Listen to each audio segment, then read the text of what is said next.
যদি আপনাদের মধ্যে কোনো শক্তিশালী লোক থাকে, টাকায় জোর আছে যার, অনেক বেশি সামাজিক প্রতিপত্তি আছে যার, আমাকে চ্যালেঞ্জ করে বলতে পারবেন আপনাদের ক্ষমতা আছে কোনো একটা মুসলমানকে ধুতি পরাবেন 1 ঘন্টার জন্য? একটা মুসলমানকে ধুতি পরিয়ে দেখান, আমি কান ধরে 100 বার উঠবুস করবো। আচ্ছা, কেউ পরাতে পারবেন না ধুতি। কিন্তু ওরা কত সহজে আমাদের লুঙ্গি পরিয়ে ছেড়ে দিয়েছে। লুঙ্গি পরলে হাওয়াটা ভালো খেলে আর ব্যাপার আছে। মনে রাখবে, সাবধানে চলতে হবে। যারা হিন্দু ঘরে জন্ম নিয়েছে, বাঙালির ঘরে জন্ম নিয়েছে, নিজের সত্তাটাকে ভুলে গেলে হবে না। নগর সংকীর্তন যখন হয়, হরিনামের আগে গ্রামের মায়েদেরকে ডাকতে হয় মাইকে, মায়েরা এসো হে, মায়েরা এসো হে। নগর কীর্তন ডাকতে হবে কেন? ডাকতে হবে কেন? আগে থেকে দাঁড়িয়ে পড়বেন 2000, তবে তো ওরা বুঝবে আমাদের একতা আছে, তবে বুঝবে একতা আছে, নষ্ট হয়ে যায়নি। দুঃখটা কি জানে? একটা মুসলিম পাড়ার একটা ছেলেকে একটা গালে ঠাস করে চড় দিয়ে দেবেন, দেখবেন পুরো মুসলমান বস্তিটা ঝাঁপ দিয়ে এসে গেছে, আমাদের ছেলেকে কেন মারলে? আর একটা মন্ডল বাড়ির ছেলে খালে পড়ে গেছে, বাকি হিন্দু ছেলে মেয়েরা দাঁড়িয়ে ছবি তুলে ফেসবুকে দিচ্ছে, ওকে বাঁচানোর জন্য কেউ ছুটে যাচ্ছে না। সব সময়ের জন্য মনে রাখতে হয়, ভারতবর্ষের মাটিতে সনাতন হিন্দু ধর্মের মানুষ হয়ে যারা জন্ম নিয়েছে, বিবেকানন্দ বলেছিলেন গর্বের সঙ্গে বলবে আমি হিন্দু। এটা বলার জন্য দ্বিধাবোধ করবে না, মাথা উঁচু করে বলবে আমার ঘরে রামের জন্ম, আমার ঘরে কৃষ্ণের জন্ম, আমার ঘরে মহাপ্রভুর জন্ম, আমার ঘরে বিনয় বাদল দীনেশের জন্ম, রবীন্দ্রনাথের জন্ম, সুভাষচন্দ্র বসুর জন্ম। আমরা কাউকে ভাড়া করে নেইনি, আমাদেরকে সবাই ভাড়া করেছে। ভারত আবার জগৎ সভায় শ্রেষ্ঠ আসন লবে। যার টাকা নেই সে ভগবানকে ডাকছে টাকা দাও একটু খেয়ে বাঁচি, আর যার টাকা আছে সে টাকার বাথরুমে রেখে দিয়ে জেলে গিয়ে বসে আছে। বলে টাকা কোথা? বলে বাথরুমে। তুই কোথা? বলে আমি জেলে। যার নাই সেও যন্ত্রণায় আছে, যার আছে সেও যন্ত্রণায় আছে। তাহলে সুখে আছে কে? যে ভগবানকে ভালোবাসে, দুবেলা দুমুঠো শাকন্ন খায়, সেই ব্যক্তিটা সুখে আছে, বাকিরা কেউ সুখী নয়। সুখী সংসার কোনটা জানেন?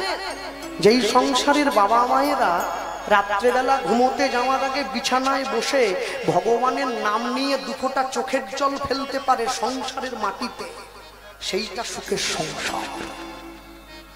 বাকি সংসারটা সুখের নয়। বলুন তো, সারা জীবন ধরে শুধু ছেলে আমার, মেয়ে আমার, বাড়ি আমার, গাড়ি আমার, টাকা আমার, কোনোদিনও চিন্তা করেছেন সব যদি আমার তবে আমি কার?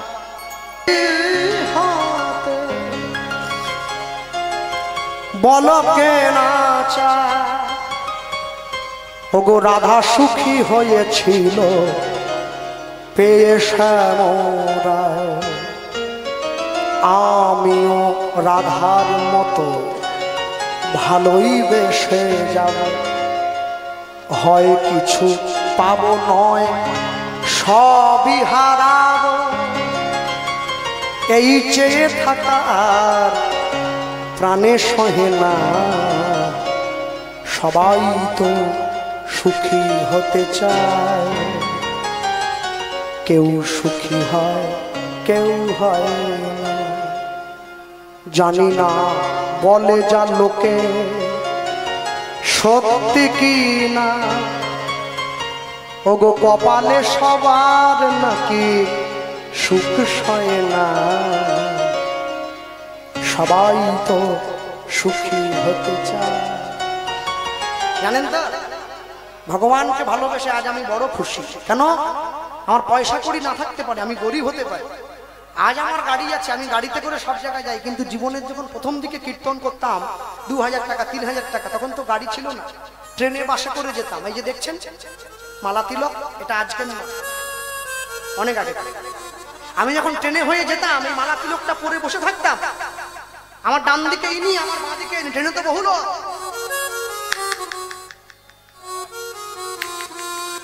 টাকা চাই যারা, মাসি মাসি আমার কাছে এসে দাঁড়িয়েছে, আমার পাশে, দে পয়সা দে, দে পয়সা দে। আমি বা চাইল না, হাত জোড়ো করে হরে কৃষ্ণ পাশ দিয়ে চলে। এটা মালা তিলকের ক্ষমতা। যে মালা তিলক করে আছে কোনো হিজড়ে তাকে বিরক্ত করবে না।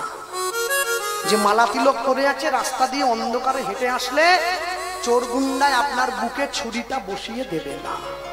বলুন তো, আপনি আমার উপরে যতই রেগে থাকুন, আমি যদি মালা তিলক করে আপনার সামনে গিয়ে দাঁড়াই, আপনি চাইলেও আমাকে দুটো বাজে কথা বলতে পারবেন না। কেন বলুন? এইটা দেখে না আপনার জিভটা থমকে যাবে কিছুক্ষণের জন্য। এটার এমনই ক্ষমতা, মনে রাখবেন সব সময়ের জন্য। আমি বলতে গিয়ে কথাটা এভাবেই প্রচার করব, হরিনাম শুনে, আমার মুখের কথা শুনে আমার জীবনে সার্থকতা। কি সার্থকতা জানে? আমার নিজের বন্ধু বান্ধবী যারা আমেরিকায় রয়েছে, নাসার বিজ্ঞানী, আমরা একসঙ্গে পড়াশুনো করেছি। ওরা খুব ব্রিলিয়ান্ট স্টুডেন্ট, পড়াশোনায় ভালো। দুজনে ভাব করে বিয়ে করেছিল, উজ্জ্বল দাস আর সায়নী দাস। আমার বাড়ির থেকে 1/2 কিলোমিটার দূরে বাড়ি। ওরা নাসার বিজ্ঞানী হয়েছে। ভারতীয় মুদ্রায় প্রতি মাসে 25 লক্ষ টাকা করে বেতন পায়। 80 লক্ষ টাকার প্রাইভেট কারে চাপে। আনন্দ কি জানে? ওরা আমার কথা শুনে কপালে তিলক দিয়েছে, গলায় মালা, নিরামিষ ভোজি। আমি প্রশ্ন করেছিলাম, আরে এই যে অফিসে চলে যাস, কষ্ট হয় না? মালা তিলক করেছিস, লোকে খারাপ কথা বলে না? বলে যেদিনকে কেউ বলবে পরের দিন চাকরি ছেড়ে দেবো। কেন? তোর কথা শুনে কিছু বুঝি আর না বুঝি, আমি তো অজ্ঞ। একটা জিনিস বুঝেছি, হিন্দুত্ব বাঁচিয়ে রাখতে গেলে মালা তিলকটা আগে দরকার। বাড়িতে যখন আসে 1 বছর পরে, আমার মোটরসাইকেলের পিছনে বসে যেখানে মহোৎসব হয় সেখানে চলে যায় প্রসাদের জন্য।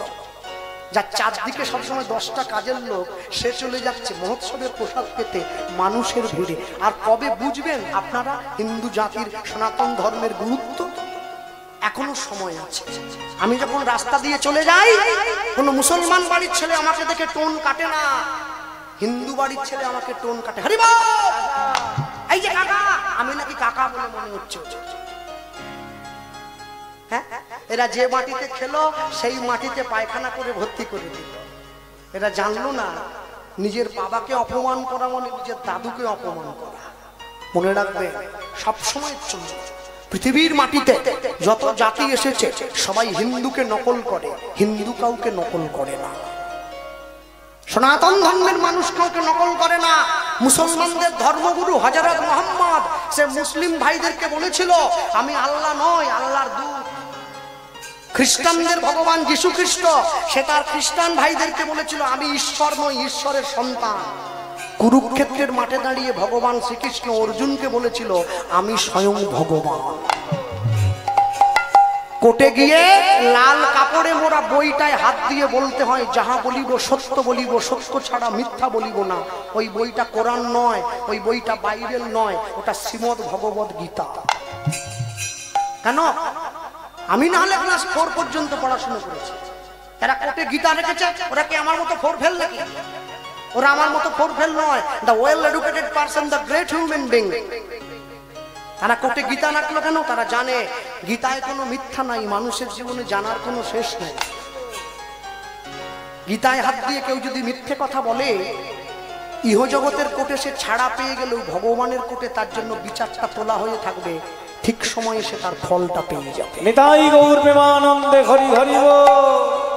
সব সময়ের জন্য মনে রাখবেন, পৃথিবীর মাটিতে দাঁড়িয়ে আপনার কি করা উচিত ছিল আর আপনি কি করলেন।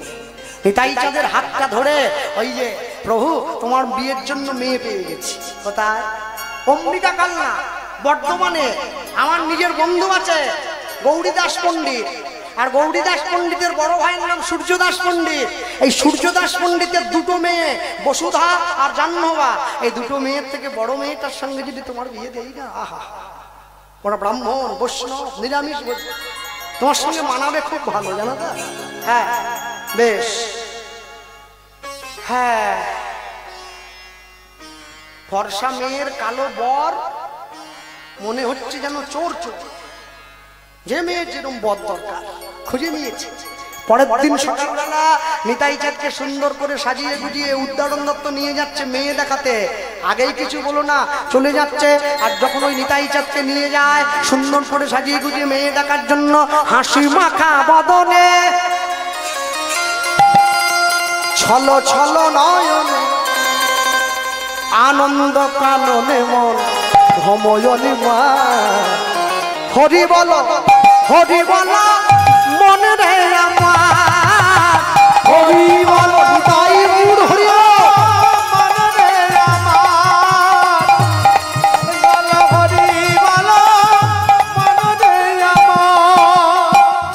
হাসি মাখা বদনে ছল ছল নয়নে, হাসি মাখা বদনে ছল ছল নয়নে, আনন্দ কাননে মন ভ্রময়নি মা। হরি বল মন রে আমার, হরি হরি বল হরি বল মন রে আমার, হরি বল মন রে আমার, হরি বল মন রে আমার।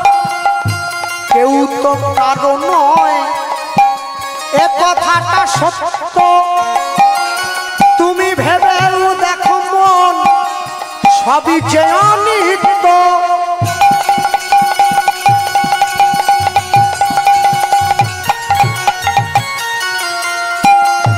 কেউ তো কারো নয় এ কথাটা সত্য, তুমি ভেবেও দেখো মন সবই যে অনিত্য। ওই দেখো শ্মশানে কি বা রাত্রি দিনে, ওই দেখো শ্মশানে কি রাত্রি দিনে, তুমি ওই দেখো শ্মশানে কি বা রাত্রি দিনে। ওই দেখো শ্মশানে কি রাত্রি দিনে। কি পড়ে শ্মশানে কি পড়ে দেহ পড়ে, পুড়িতেছে মানুষে পুড়িতেছে মানুষে যত অহংকার। হরি বল মন রে আমার, তাই মূর হরি বল। হরি বল মন রে আমার, হরি বল মন রে আমার। এই গতি নাই হরি নাম ছাড়া, কণ্ঠ ভরিয়া গা হয়ে আত্মহারা। উলুধ্বনি গতি নাই হরি নাম ছাড়া, কণ্ঠ ভরিয়া হয়ে আত্মহারা। এই গতি নাই হরি নাম ছাড়া, কণ্ঠ ভরিয়া গা হয়ে আত্মহারা।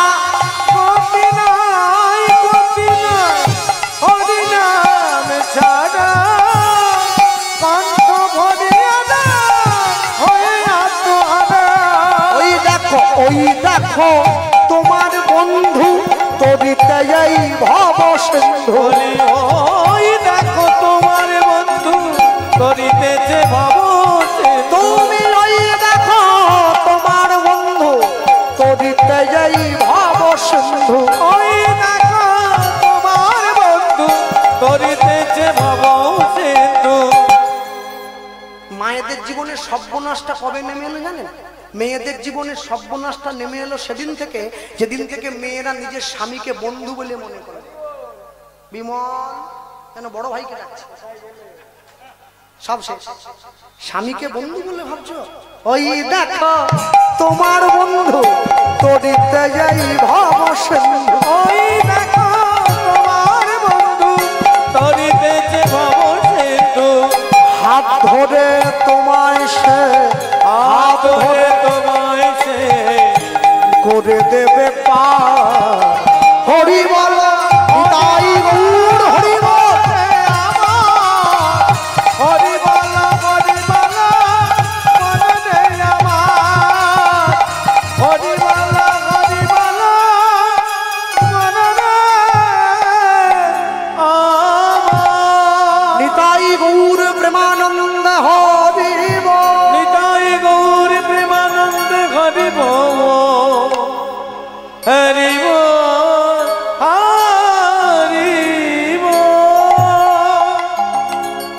সূর্যদাস পণ্ডিতের ঘরের দরজায় দাঁড়িয়ে উদ্ধারণ দত্ত ডাকছে, সূর্যদাস, ও ভাই সূর্যদাস, দরজা খোলো গো সূর্যদাস।